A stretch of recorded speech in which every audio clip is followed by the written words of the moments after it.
Au cœur de l'Afrique ancienne, il y avait un village entouré de vastes champs et de grandes forêts. Chaque matin, le soleil s'élevait derrière les collines, et sa lumière dorée réveillait les coqs, les femmes qui pilonnaient le mil, et les enfants qui couraient pieds nus dans la poussière rouge. C'était un village paisible, où les hommes cultivaient la terre et les femmes gardaient la mémoire des ancêtres par leurs chants et leurs contes. Parmi ces familles vivait une jeune femme nommée Aminata. Sa beauté n'était pas seulement dans ses yeux doux ni dans son sourire lumineux. Elle venait surtout de sa bonté. Elle aidait les vieilles femmes à porter l'eau, elle partageait sa nourriture avec les enfants pauvres, et même les animaux semblaient l'aimer, car les chèvres venaient souvent se coucher près d'elle quand elle s'asseyait à l'ombre du grand baobab. Aminata était mariée à Kofi, un homme respecté pour sa force et son honnêteté.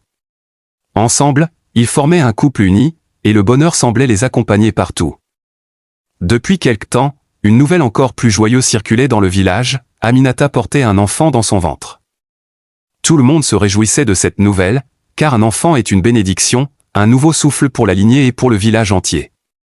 Mais au sein même de la maison, derrière les sourires et les apparences, se cachait une ombre. Cette ombre venait de la belle-mère d'Aminata, la mère de Kofi. Elle se nommait Maïmouna.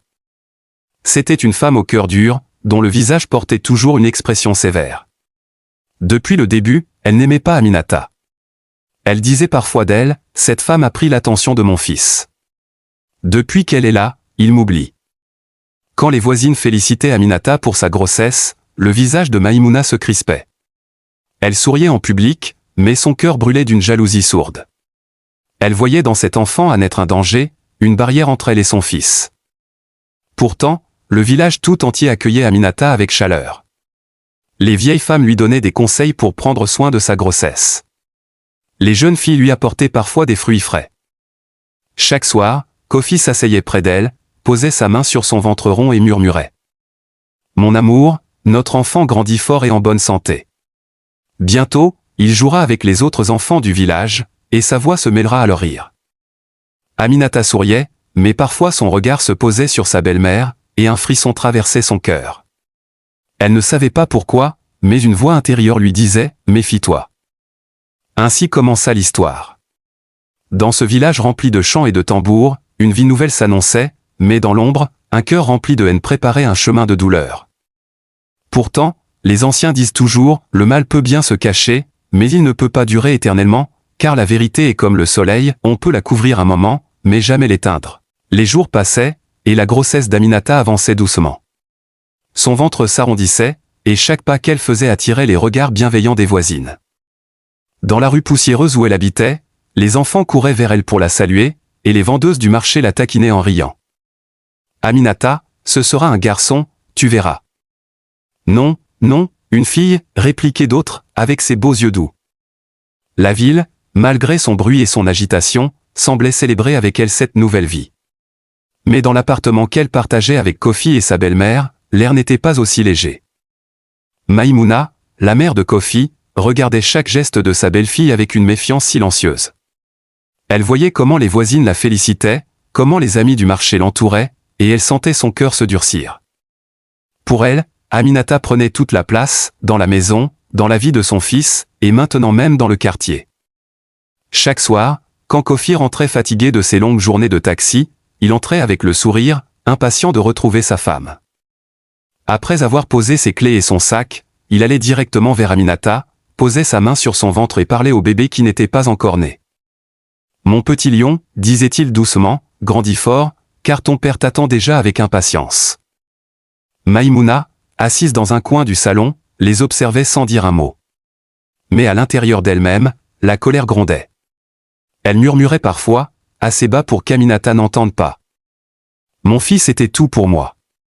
Maintenant, il appartient à cette femme et à cet enfant qui n'est même pas encore né. » Un matin, au marché, une voisine dit à Maïmouna en riant. « Ta belle-fille est bénie. Bientôt, tu seras grand-mère. » Quelle chance! Maïmouna força un sourire, mais son cœur se serra. Être appelée « grand-mère » ne la remplissait pas de fierté, mais d'amertume. Elle se disait, si cet enfant naît, tout le monde parlera d'Aminata et de son bébé, et plus personne ne me regardera. Les tensions commencèrent à se faire sentir dans la maison. Aminata, malgré sa douceur, ressentait la lourdeur des regards de sa belle-mère. Elle essayait de rester polie, de continuer à l'aider dans les tâches ménagères, de la respecter comme il se doit. Mais chaque effort semblait inutile. Maïmouna trouvait toujours une critique, une parole tranchante. « Tu cuisines trop salé », disait-elle. « Tu ne plies pas les pagnes comme il faut. Tu prends trop de temps au marché. » Peu à peu, Aminata comprit que ce n'était pas elle qui était réellement visée, mais l'enfant qu'elle portait. La jalousie de sa belle-mère s'était transformée en une ombre qui planait au-dessus de son foyer. Pourtant, dans la ville, la vie suivait son cours. Les klaxons résonnaient, les bus passaient remplis de passagers pressés, les femmes riaient au marché, et les enfants jouaient au ballon dans les ruelles poussiéreuses. Mais derrière les murs de cet appartement, un danger invisible grandissait, la jalousie silencieuse d'une femme qui refusait de partager l'amour de son fils. La grossesse d'Aminata avançait, et ses journées étaient rythmées par les bruits de la grande ville. Chaque matin, elle traversait les rues animées pour rejoindre sa boutique au marché. Là, les klaxons des taxis, les appels des vendeurs ambulants et les rires des passants composaient une musique de vie qui emplissait ses oreilles. Elle se mêlait aux autres commerçantes, toute ravie de la voir sourire malgré la fatigue que portait son corps. Mais derrière ce sourire, Aminata sentait parfois une lourdeur dans son cœur, une inquiétude qu'elle ne savait expliquer. À la maison, l'atmosphère devenait de plus en plus pesante. Dans leur petit appartement, Maïmouna n'était jamais loin. Elle observait Aminata avec des yeux durs, comme si chaque geste de la jeune femme était une offense. Quand Aminata balayait le sol, elle soupirait bruyamment. Quand elle cuisinait, elle trouvait toujours un reproche à faire. Et même quand elle s'asseyait, épuisée par la chaleur de la ville, sa belle-mère lançait des regards qui semblaient lui dire « Tu ne mérites pas cette place ». Aminata sentait bien cette hostilité, mais elle gardait le silence, par respect et par crainte de troubler la paix de son foyer. Le soir, quand Kofi rentrait, épuisé par les embouteillages et le vacarme de la circulation, il ne voyait rien de cette tension.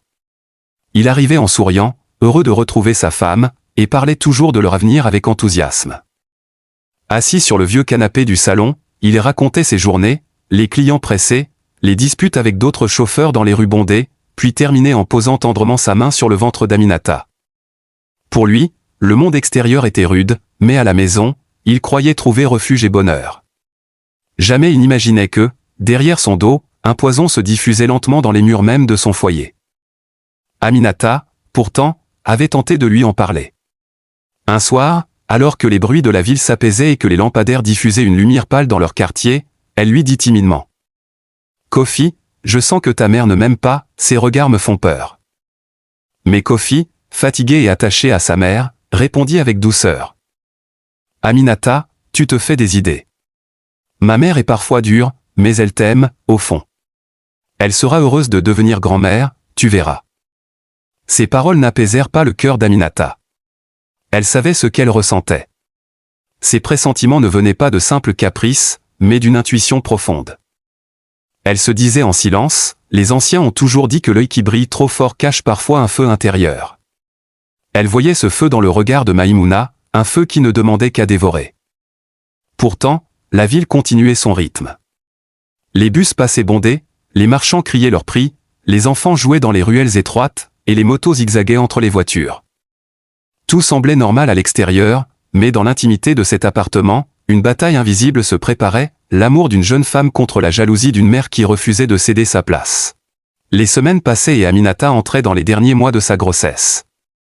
La grande ville ne changeait pas son rythme, les klaxons retentissaient dès l'aube, les bus surchargés craquaient sous le poids des passagers, et les vendeurs ambulants parcouraient les rues avec leurs bassines d'oranges, de cacahuètes grillées ou de sachets d'eau fraîche.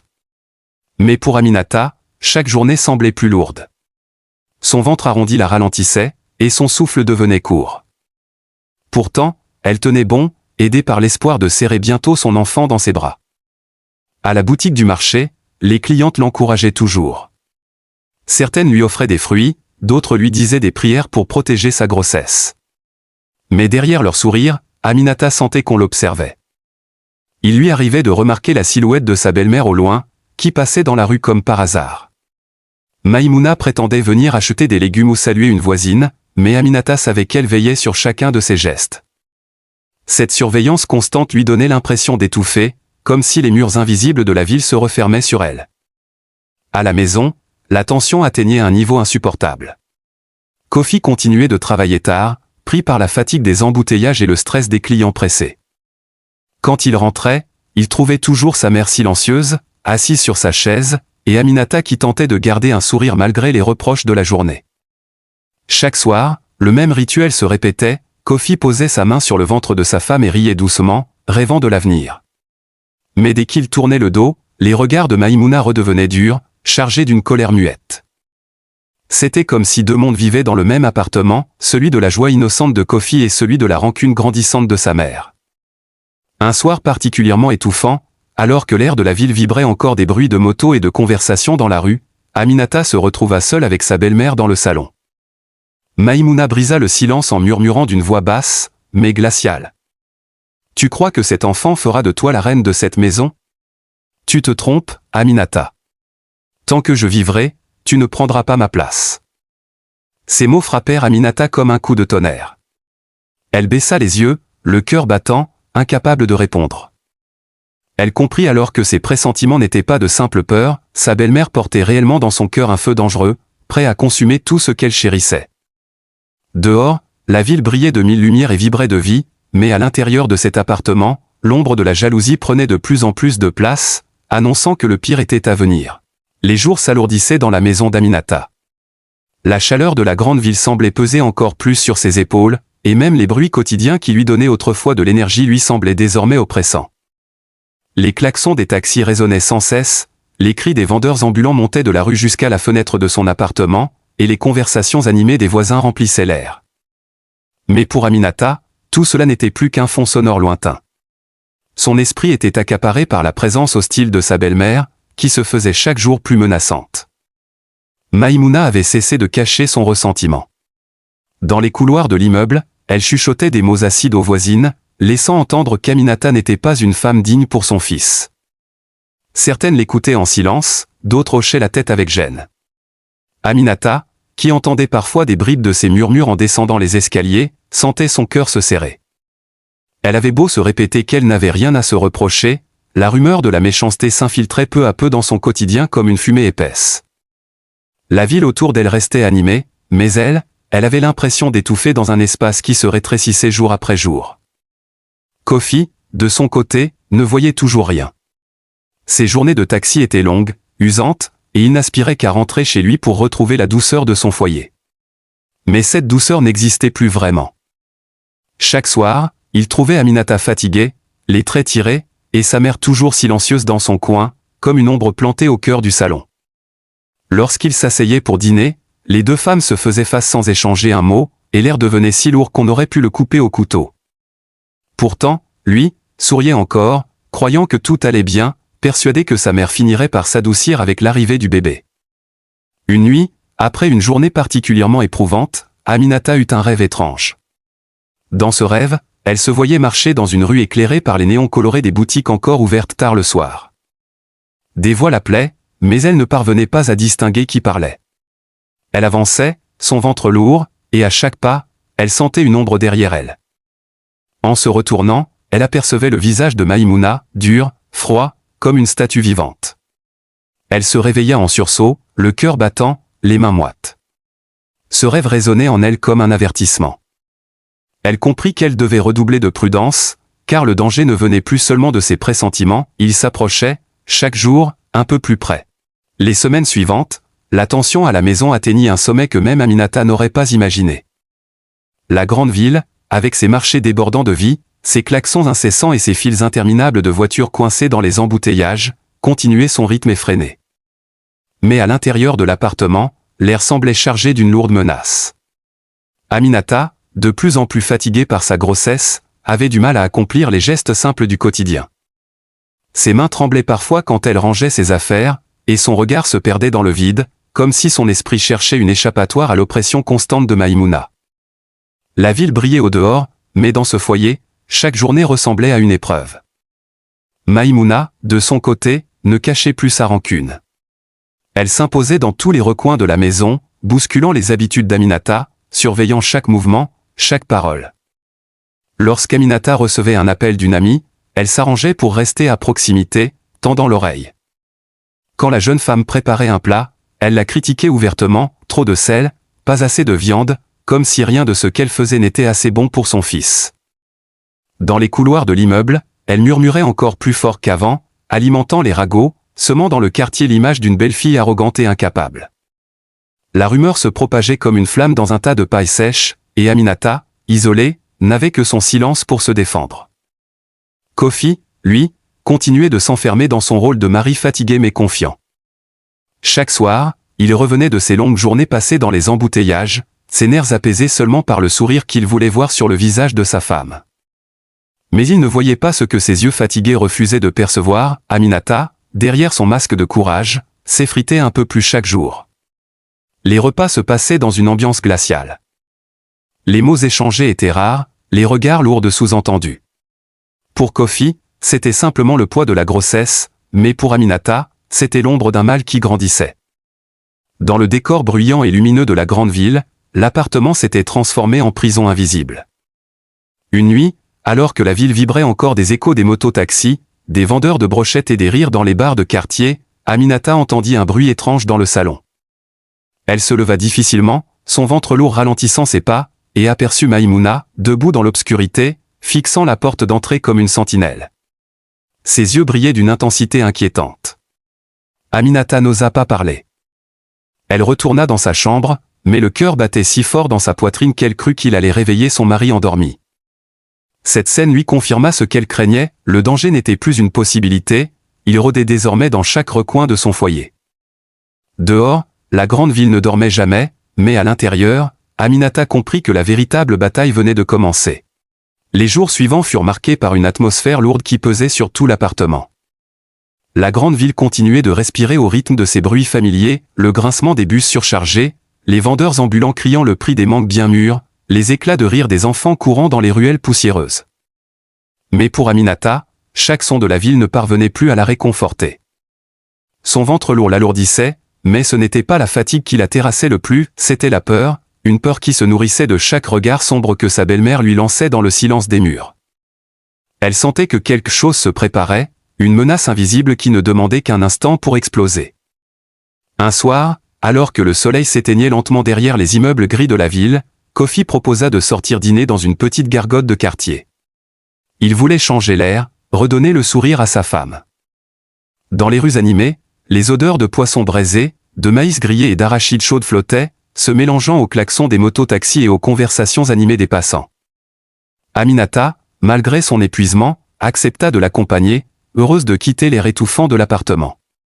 Pourtant, même là, elle sentait le poids d'un regard invisible.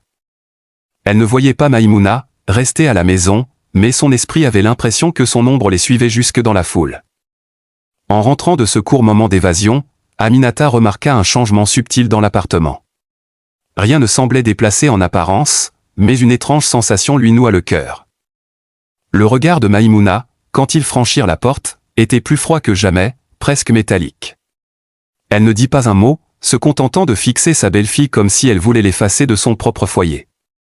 Kofi, trop fatigué pour remarquer la tension, se coucha rapidement, mais Aminata resta éveillée longtemps, les yeux ouverts, guettant chaque bruit dans l'appartement, comme une proie qui sent la présence d'un prédateur. Quelques jours plus tard, l'événement qui scella ses craintes survint. Aminata était seule à la maison, allongée sur le vieux canapé, essayant de calmer la douleur dans son dos.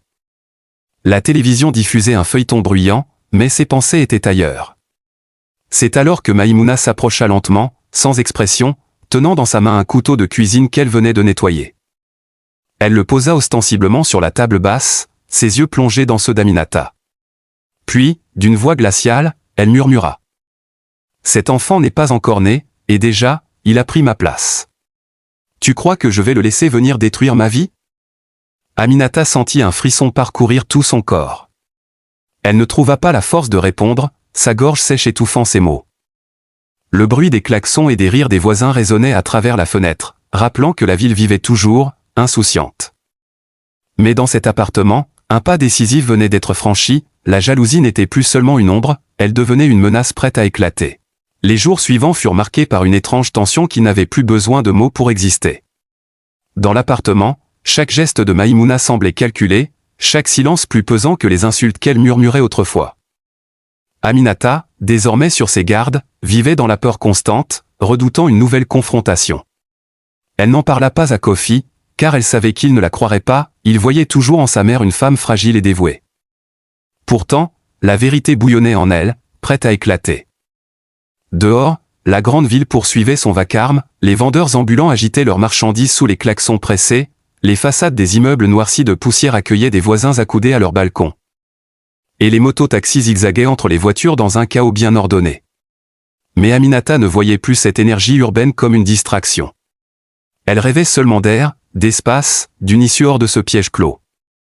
Un après-midi, alors que Kofi travaillait encore, Aminata sortit marcher un peu dans les rues animées.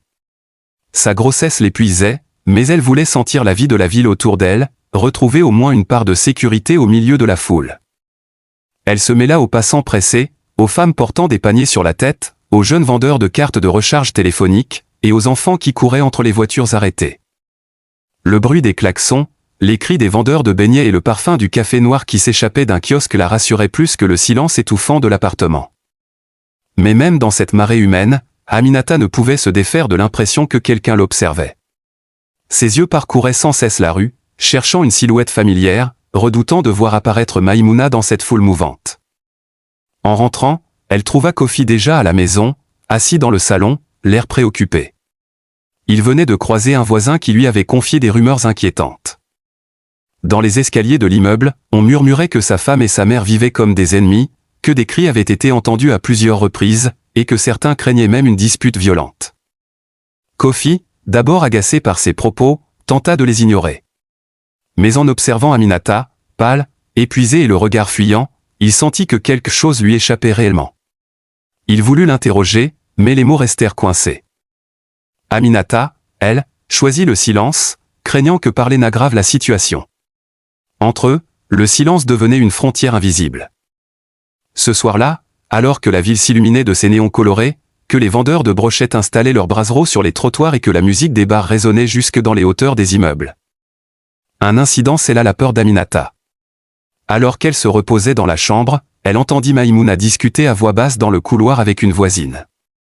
Les mots n'étaient pas clairs, mais une phrase résonna distinctement, « Cet enfant n'apportera que malheur à cette maison ». Le cœur d'Aminata se serra si fort qu'elle dut se tenir au mur pour ne pas chanceler. Dehors, la grande ville riait, chantait et s'animait. Mais dans cet appartement, un venin s'installait, rongeant chaque instant de paix. Aminata comprit alors que le danger n'était plus seulement une crainte intime, il devenait une menace partagée, un secret que les murs de l'immeuble ne parvenaient plus à contenir. Les jours qui suivirent furent encore plus étouffants pour Aminata. La grande ville continuait de battre son rythme habituel, avec ses marchés saturés d'odeurs de poissons fumés et de mangues mûres, ses taxis klaxonnant dans les embouteillages et ses vendeurs ambulants criant à plein poumon leurs marchandises. Mais derrière ce vacarme familier, la jeune femme sentait grandir une tempête invisible. Dans l'appartement, les murs semblaient plus proches, l'air plus lourd, et chaque pas de Maïmouna résonnait comme une menace silencieuse. Aminata passait de longues heures assise près de la fenêtre, observant les rues en contrebas, cherchant un peu de réconfort dans le mouvement incessant de la ville. Pourtant, son regard revenait toujours vers la porte d'entrée, redoutant le moment où sa belle-mère franchirait le seuil avec un nouveau venin au bout des lèvres. Un soir, alors que le ciel se teintait d'un rouge profond derrière les immeubles poussiéreux, Kofi décida de parler à sa mère. Les rumeurs qui circulaient dans l'immeuble commençaient à peser sur lui, et il voulait comprendre. Il trouva Maïmouna assise dans le salon, son regard fixé sur la télévision éteinte. La discussion s'annonça brève et tendue. Kofi, d'une voix ferme, lui demanda de cesser de répandre des paroles blessantes sur Aminata et de respecter la paix de leur foyer. Mais Maïmouna, loin de se calmer, répondit avec des mots amers, accusant Aminata d'avoir volé son fils, d'avoir envoûté la maison et de chercher à l'effacer. La dispute monta en intensité, et les voix franchirent les murs de l'appartement. Les voisins, habitués aux échos de la vie urbaine, s'arrêtèrent cette fois pour écouter. Aminata, de son côté, resta pétrifiée dans sa chambre, une main sur son ventre, le cœur battant à tout rompre. Le lendemain, les regards dans l'immeuble confirmèrent ses pires craintes. Les voisins, qui autrefois lui souriaient, semblaient hésiter à la saluer.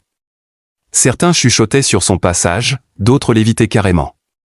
Les rumeurs lancées par Maïmouna prenaient racine, nourries par la dispute de la veille. Dans cette grande ville où les rumeurs voyageaient plus vite que les taxis-motos, Aminata se sentait prisonnière d'une image qui n'était pas la sienne. Elle marchait dans les rues animées, son ventre arrondi la ralentissant, mais ce n'était pas la fatigue qui pesait sur elle, c'était ce regard collectif, ce jugement invisible qui l'étouffait encore plus que les klaxons et la chaleur du bitume. La ville qui autrefois lui donnait de la force devenait désormais un miroir de son isolement. Ce soir-là, alors que les vendeurs installaient leurs brassereaux sur les trottoirs et que la musique résonnait depuis un bar voisin, Aminata sentit que son monde basculait encore un peu plus. Dans le salon, Maïmouna l'attendait, les bras croisés, le regard froid. Elle n'avait pas besoin de parler, son silence suffisait à faire trembler les murs. Aminata comprit qu'elle n'était plus seulement face à une belle-mère jalouse, mais à une femme prête à tout pour la détruire. Dehors, la ville vivait, riait, se gorgeait de bruit et de lumière. Mais à l'intérieur de l'appartement, le piège se refermait, et Aminata, seule avec sa peur, pressentait que l'orage était sur le point d'éclater. Les jours suivants, la tension ne fit que s'aggraver, comme si la grande ville elle-même avait choisi d'épaissir l'air autour de l'appartement. Le vacarme des rues au klaxon, cris de vendeurs, moteurs de moto-taxi ne parvenaient plus à masquer les orages qui grondaient derrière la porte fermée. Aminata, de plus en plus fatiguée par sa grossesse, se sentait prisonnière d'un huis clos étouffant. Elle passait ses journées à guetter les allées et venues de Maïmouna, redoutant une nouvelle attaque verbale, un geste brusque, une phrase trop lourde. La fenêtre ouverte sur l'avenue bruyante lui offrait le seul souffle d'air qu'elle pouvait encore trouver, mais même ce bruit familier, autrefois réconfortant, semblait désormais trop lointain, incapable de dissiper l'ombre qui planait sur elle. Un après-midi, alors que le soleil tapait fort sur les toits rouillés des immeubles voisins, une dispute éclata encore plus violemment que les précédentes. Maïmouna, dans un accès de colère, accusa Aminata de détruire son foyer et d'éloigner son fils d'elle. Les mots claquaient comme des coups, résonnant dans toutes les pièces. Aminata tenta de répondre, mais sa voix tremblante ne trouva aucun écho. Les cris attirèrent rapidement l'attention des voisins, les enfants s'arrêtèrent dans la cour, des femmes tendirent l'oreille depuis leur balcon, et même les vendeurs ambulants ralentirent leurs pas devant l'immeuble. Dans cette ville où tout se savait, l'intimité de la famille s'effritait sous les regards curieux et les murmures pressés. Aminata, humiliée, sentit que les murs même de l'appartement s'étaient transformés en ennemis. Kofi, rentré plus tôt ce jour-là, fut témoin de la scène. D'abord sidéré par l'intensité de la dispute, il tenta d'intervenir, mais sa voix fut écrasée par celle de sa mère et de sa femme, deux tempêtes opposées qui se heurtaient sans fin. Ses yeux allaient de l'une à l'autre, cherchant un terrain d'entente qui n'existait plus. L'immeuble entier résonnait de cette confrontation, et la ville, indifférente, poursuivait son tumulte derrière les vitres. Pour la première fois, Kofi se rendit compte que la paix qu'il croyait possible s'était déjà brisée depuis longtemps. Ses mains tremblaient, et dans son silence naissait une inquiétude nouvelle, profonde, comme une fissure dans ses certitudes. La nuit tomba sur la grande ville, et les rues s'illuminèrent de néons colorés, de feux de circulation clignotants et de lampadaires jaunâtres. Les vendeurs de brochettes installèrent leurs brassereaux sur les trottoirs, et la musique des bars voisins monta jusqu'aux fenêtres de l'appartement. Mais à l'intérieur, l'ambiance restait glaciale. Aminata, allongée dans la chambre, serrait son ventre arrondi comme pour protéger l'enfant qui y grandissait. Dans le salon, Maïmouna marmonnait des paroles qu'elle croyait secrètes, mais que les murs répercutaient cruellement. Et Kofi, assis entre elles deux, sentait que son foyer s'écroulait morceau par morceau. La ville, vivante et bruyante, devenait le témoin impassible d'un drame intime qui se déroulait derrière des volets fermés. Les jours qui suivirent furent marqués par un silence pesant, plus inquiétant encore que les cris. La grande ville poursuivait son rythme effréné, les vendeurs ambulants martelaient leurs slogans dans les rues, les minibus brinque-ballants crachaient des nuages de fumée noire, et les piétons se pressaient sur les trottoirs étroits. Mais dans l'appartement, ce vacarme extérieur ne perçait plus le mur invisible qui séparait les habitants. Aminata passait de longues heures enfermée dans la chambre, assise sur le lit défait, une main protectrice sur son ventre. Son regard fixait le plafond, mais son esprit vagabondait ailleurs, là où il n'y avait ni cris ni regards accusateurs. Chaque fois qu'elle entendait les pas de Maïmouna dans le couloir, son cœur s'emballait, redoutant une nouvelle humiliation. Le monde extérieur vibrait, mais chez elle, la peur avait pris toute la place. Un soir, alors que la ville brillait sous les lampadaires et que les ruelles résonnaient du bruit des bars de quartier, Kofi prit enfin son courage à deux mains. Assis dans la salle à manger, il appela sa femme et sa mère, les obligeant à se retrouver dans la même pièce. Son visage fermé traduisait la gravité de l'instant. Il déclara qu'il ne supportait plus cette atmosphère de guerre, que la maison devait redevenir un lieu de paix, surtout avec l'arrivée imminente du bébé. Mais au lieu de calmer les tensions, ses paroles mirent de l'huile sur le feu. Maïmouna éclata de colère, répétant qu'Aminata cherchait à l'évincer, à briser le lien sacré entre une mère et son fils. Aminata, la voix tremblante mais ferme, osa répliquer pour la première fois devant Kofi, racontant son quotidien de peur et de solitude. Les mots s'entrechoquaient, les vérités blessantes éclataient, et Kofi comprit que la fissure était devenue un gouffre. Le lendemain, la rumeur de cette confrontation s'était déjà propagée dans l'immeuble. Sur les escaliers, les voisines chuchotaient, secouant la tête en croisant Aminata. Dans la cour, les enfants imitaient les éclats de voix entendus la veille, comme si la querelle familiale était devenue un spectacle public. Aminata en souffrait en silence, mais c'était Kofi qui en ressentait désormais le poids le plus lourd. Son entourage le questionnait, lui donnait des conseils contradictoires, certains lui recommandaient de protéger sa mère coûte que coûte, d'autres lui rappelaient ses devoirs envers sa femme et son enfant. Perdu, Kofi se réfugia dans un mutisme douloureux, fuyant les regards et les conversations. La grande ville, avec son énergie incessante, semblait soudain lui tendre un miroir cruel, chacun faisait semblant de continuer sa route, mais tout le monde savait, tout le monde jugeait. La nuit venue, l'appartement s'emplissait d'une atmosphère électrique. Les lumières de la ville se reflétaient sur les vitres, projetant des éclats mouvants dans les pièces sombres. Aminata s'allongeait, épuisée, mais son sommeil restait fragile, interrompu par des bruits de pas, des murmures, ou le simple grincement d'une porte. Maïmouna, désormais plus silencieuse, n'avait pas renoncé, son silence était lourd, comme celui d'une tempête qui attend son heure. Kofi, assis seul dans le salon, regardait les phares des voitures défiler dans la rue en contrebas. Dans sa poitrine, un combat sourd faisait rage, comment protéger à la fois la femme qu'il aimait et la mère qu'il avait élevée. La grande ville continuait de vivre, indifférente à son dilemme, mais entre ces quatre murs, une tragédie se préparait. La grande ville continuait de vivre, indifférente au drame qui se nouait dans ses appartements étroits. Pourtant, dans celui de Kofi, une nuit marqua un tournant irréversible. L'air était lourd, saturé des bruits de la circulation et des échos lointains des bars encore ouverts. Aminata, alourdie par sa grossesse et par des jours de tension, sentit soudain une douleur fulgurante lui traverser le ventre. Son souffle se bloqua, ses mains agrippèrent les draps froissés. Dans le silence pesant de l'appartement, son gémissement résonna comme un appel désespéré.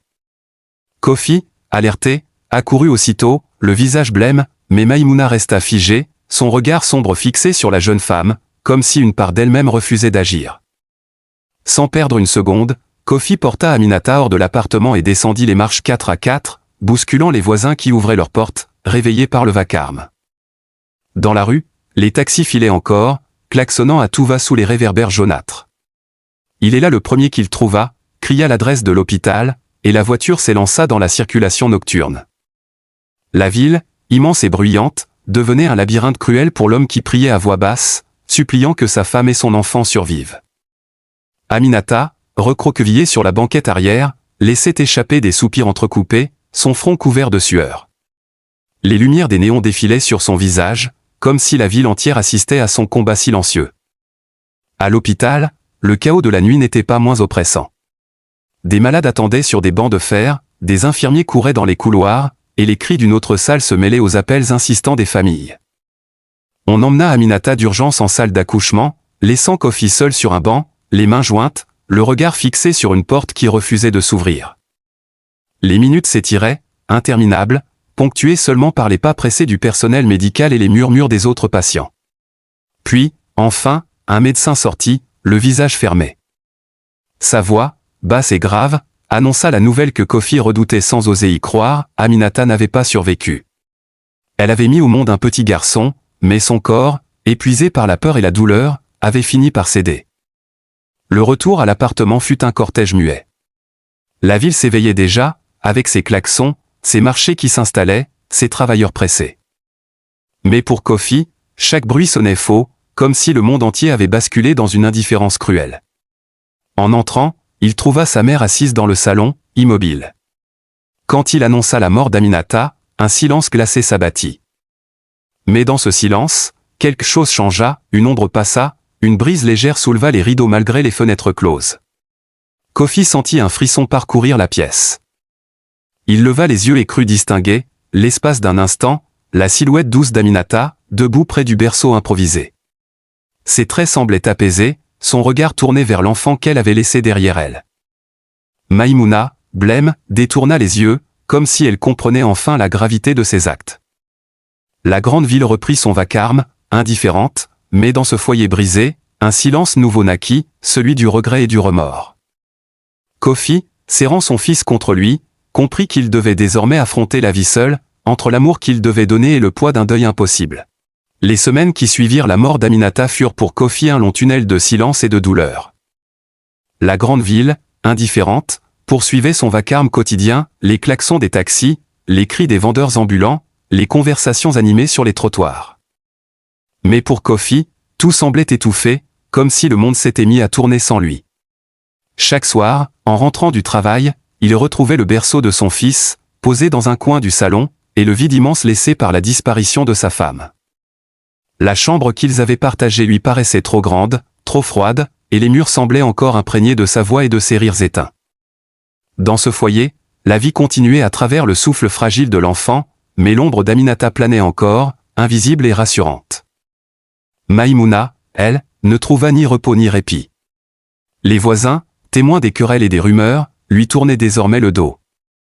Dans la cour de l'immeuble, on murmurait son nom avec désapprobation, certains l'accusant ouvertement d'avoir porté malheur à sa belle-fille. Elle errait dans l'appartement, silencieuse, le regard perdu, incapable de trouver sa place. Chaque fois qu'elle croisait les yeux de l'enfant, elle croyait y voir ceux d'Aminata, comme un reproche muet qui la suivait partout. La ville lui paraissait plus hostile qu'avant, les marchés trop bruyants, les voisins trop curieux, et même les rues familières semblaient lui rappeler qu'aucune fuite n'était possible face à sa propre conscience. Pour Kofi, le temps devint un maître sévère, mais aussi une source de force. Il apprit à bercer son fils au rythme des bruits de la ville, le grondement des bus, les chansons s'échappant des bars, les prières résonnant depuis les mosquées. Chaque sourire de l'enfant lui rappelait qu'Aminata ne l'avait pas quitté tout à fait, qu'elle continuait de vivre à travers cette vie nouvelle. Lentement, il comprit que son rôle n'était pas seulement de survivre, mais de transmettre, de raconter, de protéger. La douleur restait vive, mais une forme de lumière naissait dans ses gestes quotidiens, comme un héritage silencieux de son épouse disparue. Ainsi, dans cette grande ville où tant d'histoires se croisent et s'oublient, celle d'Aminata resta gravée comme une leçon. La jalousie avait détruit une vie, mais l'amour avait donné naissance à une autre. Kofi, serrant son fils contre lui, fit le serment de l'élever dans la dignité et la vérité, afin que l'enfant sache un jour quelle femme courageuse avait été sa mère. Maïmouna, quant à elle, resta seule face à ses remords, prisonnière de ses choix. Et la ville, toujours bruissante et insensible, continua de dérouler son tapis de bruit et de lumière, témoin muet des drames et des renaissances qui s'y jouaient chaque jour. Partagez votre avis dans les commentaires. J'adorerais lire vos articles. J'ai aussi une autre histoire très intéressante à venir dans quelques jours. Alors, abonnez-vous à ma chaîne et activez la cloche de notification pour être averti dès sa publication. Si vous avez aimé cette histoire, n'oubliez pas de la partager avec vos amis. Merci beaucoup de votre attention. Et de votre soutien. Que Dieu vous bénisse tous et à bientôt pour la prochaine histoire.